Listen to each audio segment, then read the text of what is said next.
po dhe nga sekretaria ose sekretari i mbrojtjes. Pyetje. A i dini në qoftë se UÇK-ja ka identifikuar ndonjë si komandantin e vet? Përgjigjen jo, jo ndjenin time. Nuk e ka menduar këtë në asnjë moment.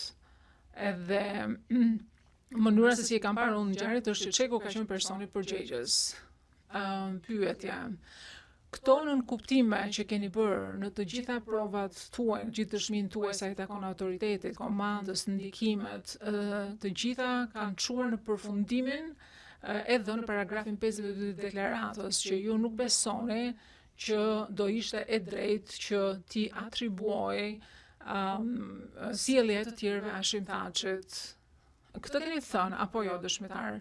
Përgjigje po. Pyetje.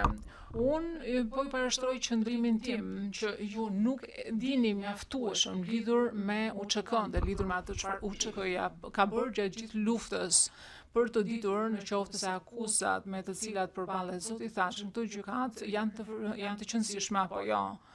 Çfarë përgjigje keni ju për këtë qëndrim tonin?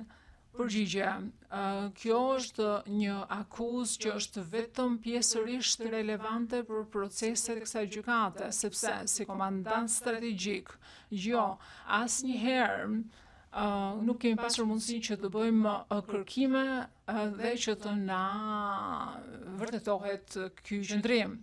Thaçi thjesht rezultoi që ishte person ambicioz, ishte person i artikuluar, i prezantueshëm, por sa i takon kontrollit, pa diskutim që nuk ka pasur kontroll. Absolutisht nuk e kam parë një gjë të tillë, sepse këto element nuk kishin atë lloj strukture që do të kishte një organizat normale.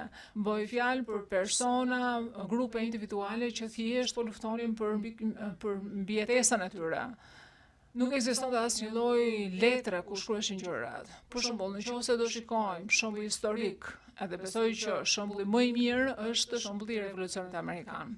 Pyetje, general, nuk po flasim për revolucionin amerikan këtu. Nuk po flasim për asgjë tjetër, po përveç faktit në qoftë se ju e dini apo jo që akuzat në cilave përballet ai janë të qëndrueshme apo jo. Përgjigje jo, akuzat nuk janë të qëndrueshme. Pyetje, faleminderit. Tani le të kalojmë tek video që tregova pak më